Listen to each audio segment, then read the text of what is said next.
السلام عليكم الله وبركاته. الحمد لله رب العالمين، والصلاة والسلام على رسوله الأمين وعلى آله وأصحابه أجمعين.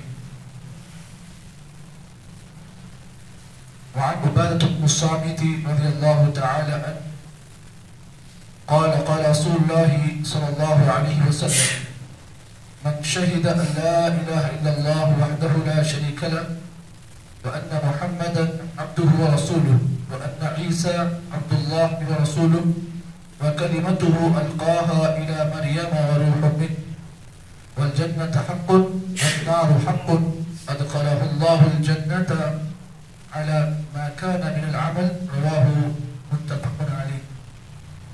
کل کے درس حدیث میں آپ حضرات کے سامنے جیسے کہ کہا گیا ایک نیا باب شروع ہوا، باب الرجا، یعنی اس بات کا بیان کہ آدمی کو اللہ تعالیٰ سے ڈرنے کے ساتھ ساتھ اللہ تعالیٰ پر امید بھی ہونا چاہیے. اور اس بات کو بھی آپ جان لیں، اللہ تعالیٰ نے قرآن مجید کے اندر یہ بات بیان کی، کہا وَمَن يَقْنُطْ مِن رَحْمَتِ رَبِّهِ إِلَّا الضَّالُّونَ، اللہ کی رحمت سے وہی انسان مایوس ہوتا ہے جو گمراہ ہوتا ہے. یعنی مومن کی یہ شان ہوتی ہے کہ وہ گناہ کرنے کے بعد بھی اللہ تعالیٰ پر امید نہیں چھوڑتا ہے. اور ایک آدمی جو گمراہ ہوتا ہے، جس کے دین میں گمراہی ہوتی ہے، وہ اللہ تعالیٰ سے بہت جلد مایوس ہوتا ہے.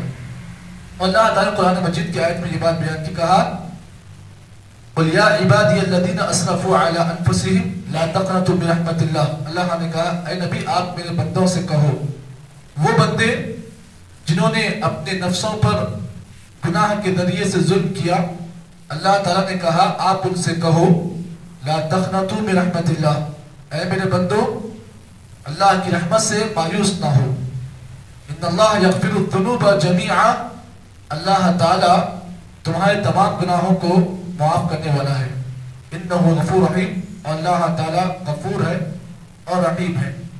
اس حدیث رسول میں جو حضرت عبادہ بن صامت کی جو روایت ہے، اس حدیث کے اندر مفسرین نے اور محدثین نے بہت اہم عقیدے کی باتیں بیان کی ہیں، جس کو سمجھنا اور جس کو جاننا ہر مسلمان کے لیے ضروری ہے. اس حدیث میں کل 8 باتیں بیان کی گئی ہیں، اور یہ 8 باتوں کو بیان کرنے کے بعد آخر میں حدیث کے ٹکڑا، جو آخری حدیث کا ٹکڑا ہے، اس میں یہ بات بیان کیا گیا کہ جو کوئی آدمی ان 8 چیزوں کو اختیار کرتا ہے تو پھر اللہ تعالیٰ اس کے ہر عمل کے بدلے میں اللہ اس جنت میں داخل کرے گا. یہ 8 باتیں کون سی ہیں جو اس حدیث میں بیان کی گئی ہیں، وہ آپ کے سامنے ایک کے بعد ایک پیش کی جائے گی. پہلی بات اس حدیث میں جو بیان کی گئی، اللہ کے نبی صلی اللہ علیہ وسلم نے فرمایا من قال اشہد ان لا الہ الا اللہ وحدہ لا شریک لہ وان محمدا عبدہ ورسولہ، کہ جو کوئی آدمی اس بات کی گواہی دے کہ اللہ تعالیٰ کے علاوہ کوئی حقیقی معبود نہیں، وحدہ لا شریک لہ، اور اللہ تعالیٰ اکیلا ہے، اس سے کوئی شریک نہیں، اور محمد صلی اللہ علیہ وسلم اللہ کے بندے اور رسول ہے. جو آدمی اس بات کا اقرار کرے، یعنی اس بات کی گواہی دے. اب یہاں پر گواہی کس چیز کی؟ زبان سے آپ نے اقرار کر دیا، اللہ کے ایک ہونے کی اقرار کر دیا، آپ نے گواہی دے دی کہ اللہ تعالیٰ ایک ہے. لیکن گواہی دینے کے ساتھ ساتھ 2 چیزیں اور بھی آپ کو کرنا ہے. پہلی چیز، اس کلمے کے اوپر یعنی اس کے معنوں پر آپ کو عمل کرنا ہے. اس کے جو معنی ہے نا، اس پر آپ کو عمل کرنا ہے، اور معنوں کے ساتھ ساتھ جو اس کے ارکان ہیں، جو اس کے تقاضے ہیں، اس کو آپ کو پورا کرنا ہے. دیکھیے کلمہ توحید کے کل 8 ارکان ہیں، 8 شرائط ہیں. کلمہ توحید کے کل 8 شرائط ہیں. کسی مسلمان کو یہ اس کا علم نہیں ہے. صرف کلمہ پڑھ لیتے ہیں، ہم لا الہ الا اللہ محمد رسول اللہ کلمہ پڑھ لیتے ہیں، لیکن کلمہ پڑھنے کے ساتھ ساتھ کلمے کے 8 ارکان ہیں جن کو جاننا ہر مسلمان کے لیے ضروری ہے، اور یہ عقیدے میں شامل ہے.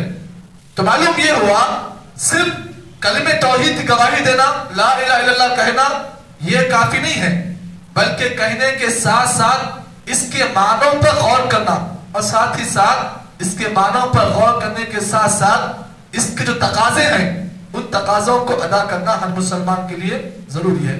اور یہ کلمہ جو ہے اشہد ان لا الہ الا اللہ وحدہ لا شریک لہ واشہد ان محمدا عبدہ ورسولہ، یہ جو کلمہ ہے یہ وہ کلمہ ہے جو کلمہ توحید ہے. یہ توحید کا کلمہ ہے، اس کے بغیر کوئی بھی آدمی اسلام میں داخل نہیں ہو سکتا ہے. کوئی آدمی اگر مسلمان ہونا چاہ رہا ہے، اس کی ضروری ہے کہ وہ اس کلمے کے بغیر مسلمان نہیں ہو سکتا ہے۔ تو پہلی چیز وہ اس بات کی گواہی دے، کیسے گواہی دے؟ صدق و دل سے گواہی دے، زبان سے اقرار بھی کرے اور دل سے اس بات کی تصدیق کرے۔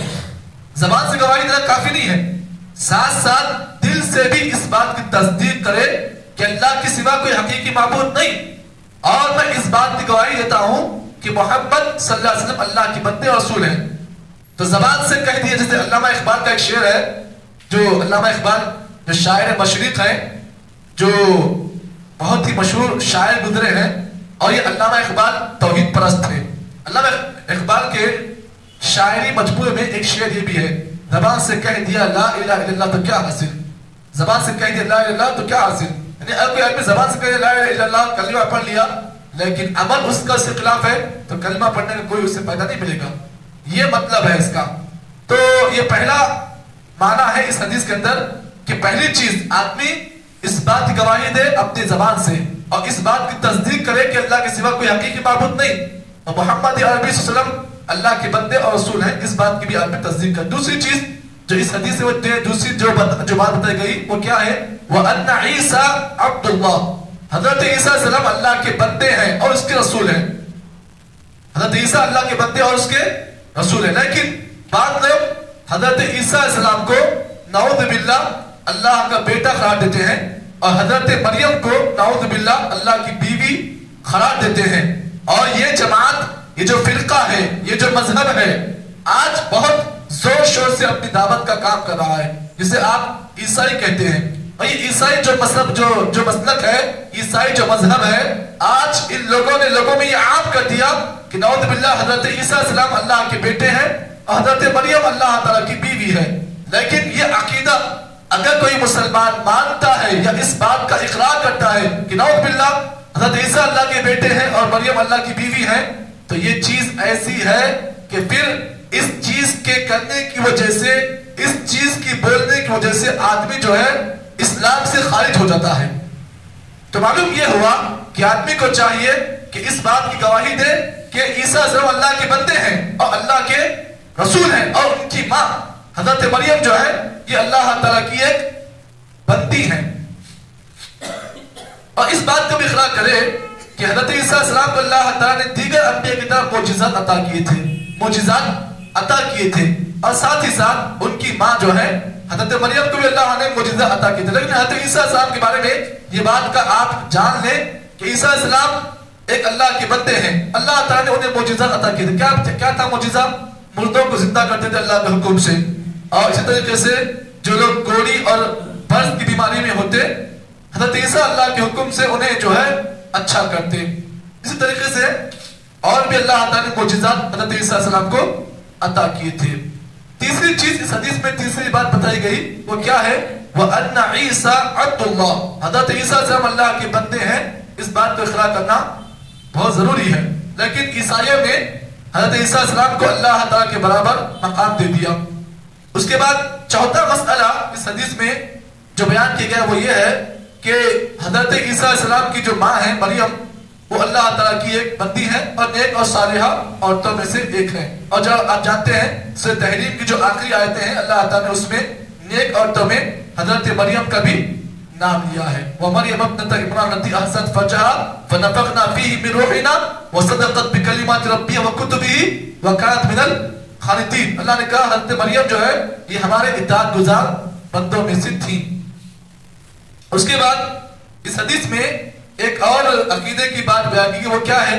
وَأَنَّ الْجَنَّةَ حَقٌّ وَالنَّارُ حَقٌّ، جنت حق ہے، جنت حق ہے۔ اس بات کا آدمی اعتقاد کرے کہ جنت موجود ہے، جنت موجود ہے، اور ساتھ ہی ساتھ جہنم بھی موجود ہے۔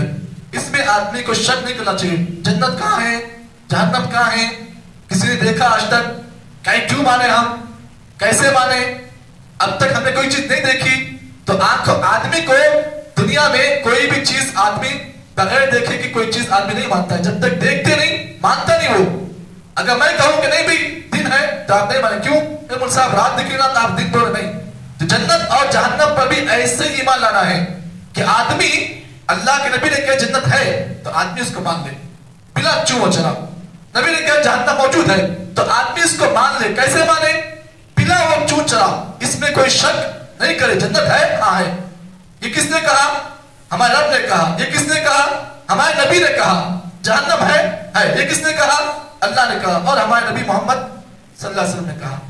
اس کے بعد اس حدیث میں ایک اور مسئلہ یہ بیان کیا گیا کہ اللہ تعالیٰ اگر کوئی آدمی یہ 5 یا 6 چیزوں کو اگر کر لیتا ہے, اس کا اقرار کر دیتا ہے یا پھر اس کی تصدیق کرتا ہے, اس حدیث کے آخری جملے میں یہ بات بیان کی گئی ادخلہ اللہ من ای ابواب الجنت شئت, اللہ تعالیٰ اس آدمی کو جنت میں داخل کرے گا کسی بھی عمل کی بنا پر. یہاں پر اس حدیث کے ٹکڑے میں ایک بہت بڑے فرقے کی تردید ہوئی. خوارج ایک بہت بڑا فرقہ گزرا. یہ خوارج کون تھے؟ یہ خوارج جو ایک بہت بڑا فرقہ گزرا ہے, جو علماء کو نہیں مانتے تھے. خوارج کہتے تھے کہ ہم ہی بڑے عالم ہیں, ہم کسی عالم کو نہیں مانتے. تو خوارج کا ایک عقیدہ یہ بھی تھا کہ اگر کوئی آدمی کبیرہ گناہ کر کر مر گیا تو آدمی ہمیشہ ہمیں جہنمی ہے. خوارج کا عقیدہ کیا تھا؟ خوارج کا عقیدہ یہ تھا کہ اگر کوئی آدمی کبیرہ گناہ پر اس کی موت اگر ہو گئی, یہ توبہ کرے یا بغیر توبہ کرے, تو آدمی جہنمی ہے. لیکن ہمارے پاس کیا ہے؟ ہمارے پاس یہ عقیدہ ہے کہ اگر کوئی آدمی کبیرہ گناہ کرنے کے بعد اگر توبہ کر کے اگر مر جاتا ہے تو اللہ تعالیٰ اس گناہوں کو معاف کرتے ہیں. لیکن خوارج کا عقیدہ تھا کہ اگر کوئی آدمی کبیرہ گناہ کر لیا, چاہے توبہ کرے یا نہ کرے, اب وہ آدمی ہمیشہ جی جہنمی ہے. لیکن ہمارے پاس یہ مسئلہ ہے کہ اگر کوئی آدمی کبیرہ گناہ کرنے کے بعد اگر توبہ کر لیتا ہے تو اللہ رب العالمین اس سے گناہوں کو معاف کرے گا. یہ جو حدیث میں یہ جو 5 یا 6 باتیں جو بیان کی گئی ہیں, اس حدیث کے اندر اللہ کے نبی نے بات بیان کی کہ اگر کوئی آدمی ان 5 یا 6 باتوں کو صدق دل سے تسلیم کر لیتا ہے, اس کی گواہی دیتا ہے, تو پھر اللہ کے رسول صلی اللہ علیہ وسلم نے یہ بات بیان کی کہ اللہ کی طرف سے بشارت ہے اس آدمی کے لیے کہ اللہ تعالیٰ ایسے انسان کو جنت میں داخل کرے گا. یہ کچھ باتیں تھیں جو اس حدیث کی روشنی میں آپ حضرات کے سامنے پیش کی گئی ہیں. اللہ سے دعا کریں کہ اللہ تعالیٰ مجھے اور آپ کو جتنی باتیں بیان کی گئی ہیں اللہ صحیح معنی میں اس پر عمل کی توفیق عطا فرمائے. سبحان اللہ بحمدہ, سبحانک اللہم بحمدک, نشہد ان لا الہ الا انت, نستغفرک و نتوب الیک.